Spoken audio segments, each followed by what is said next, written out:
Don't you just hate weddings? Seriously, guys, we're all gathered here today to celebrate something. Hang on, I didn't memorize it.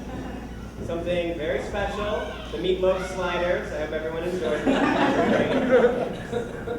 Seriously though, we're also here to celebrate something a little less life-changing, the joining of our friends, Jamie and Katie, and holy, holy matrimony. I know just how thrilled you both are to finally be one in the eyes of God. I've actually known Jamie and Katie for a number of years now. I've lived with both of them. I know all their dirty little secrets. You guys want to know any of them? A couple years back at one of Jamie's parties. Okay, never mind. I suppose it might be more appropriate to fill you guys on how Jamie and Katie came to this day. We actually all met on the same day at a presidential scholar selection day. Jamie talked about the television show 24, The Ring, I recall. Katie kept quietly to herself, which is a privilege that I dreamed of ever since. But after that, we started our career that I think we would all describe as illustrious. Georgia State. Everybody. Well, they found themselves thrust into each other's lives, much to Katie's dismay. It wasn't always hugs and puppies with these two, unfortunately. Though they were friends, they were really good friends, and that happened pretty quick, right? Jamie wanted a little something more with Katie, whereas Katie was completely blind to the fact that the best thing that ever happened to her was standing right in front of her. And while she happily ignored his advances, I guess she just thought he was being nice whenever he could shower with freshly cooked dinners and presents that she had wanted her entire life. And then that Ross and Rachel stuff happened for about 2.5 years. There's actually, I remember one time, there's a song by Death Cab for Cutie in which the singer describes his relationship with a female friend as being like brothers in a hotel bed.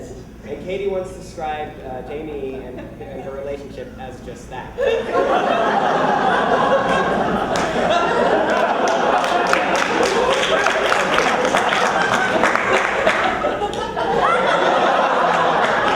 Things have changed, though. In fact, it happened. We had just finished our film, Carboy.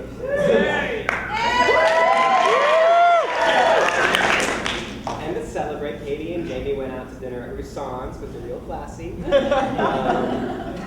And with their bellies full of cheap sushi and warm sake, they finally shared their first kiss. More or less. That's what I've heard.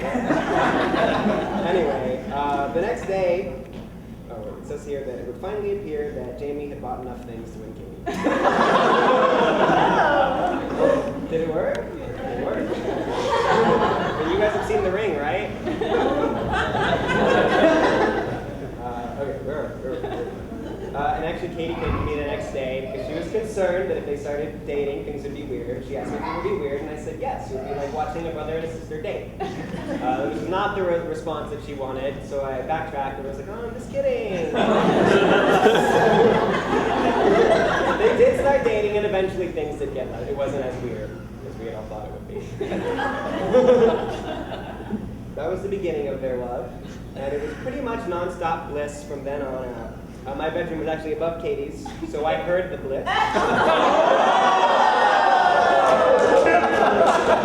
Sometimes their bliss would wake me up in the middle of the night. Once, actually, I was trying to get ready for bed in the bathroom, and it was too awkward because Katie would not shut up about how blissful she was. Anyway, moving along. That went on for a while, and everybody was happy. And then one day at a Christmas celebration that we were having with the roommates, Jamie pulled out a ring and proposed to Katie. While the two of them basked in their joy, the rest of us looked at our new socks and comic books with a sense of malaise. Thanks for another Christmas ruin. And so now, here we are. This is it, the big day, the culmination of, what is it, a year and a half of planning? Something crazy like that. And I wanted to get up here and really make fun of them, but now looking at them, looking as beautiful as both of them are capable of looking, I find it difficult. Sure their taste in music isn't, Jamie can hardly dress himself, but this marriage is the one thing that they've gotten right. And thank God it finally happened, right? I'm sure that we are all thrilled that we no longer have to pretend to care about reading the wedding blog.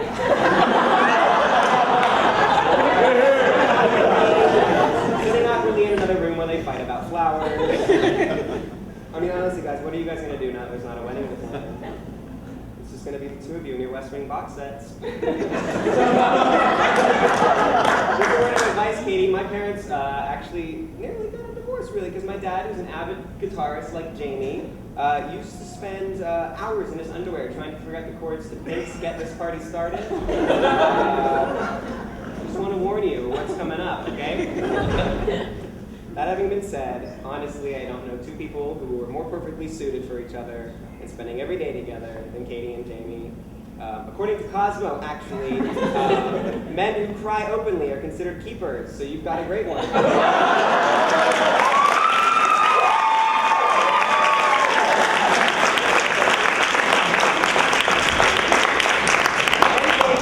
Katie, she's smart, she's fashionable, she can drink you under the table, which is always the healthy basis for a relationship.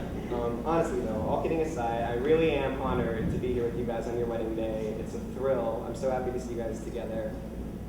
It's a little ironic, I have to admit. I'm paraphrasing this expression. It's always, you know the original, always a groomsman, never a groom.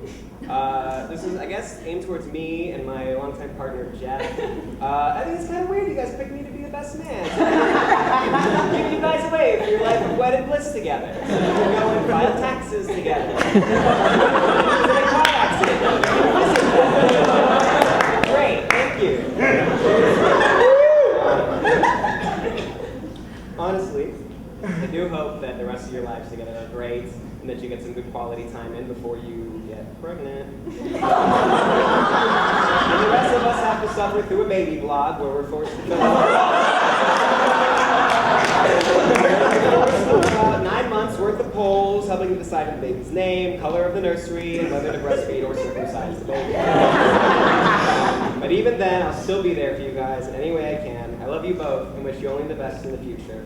And so, to my good friends, Katie and Jamie, and their new life together, may they be as full of love and bickering as these last few years. And also, if you're enjoying the music, please tip your DJ. He is working here gratis. Show him some love.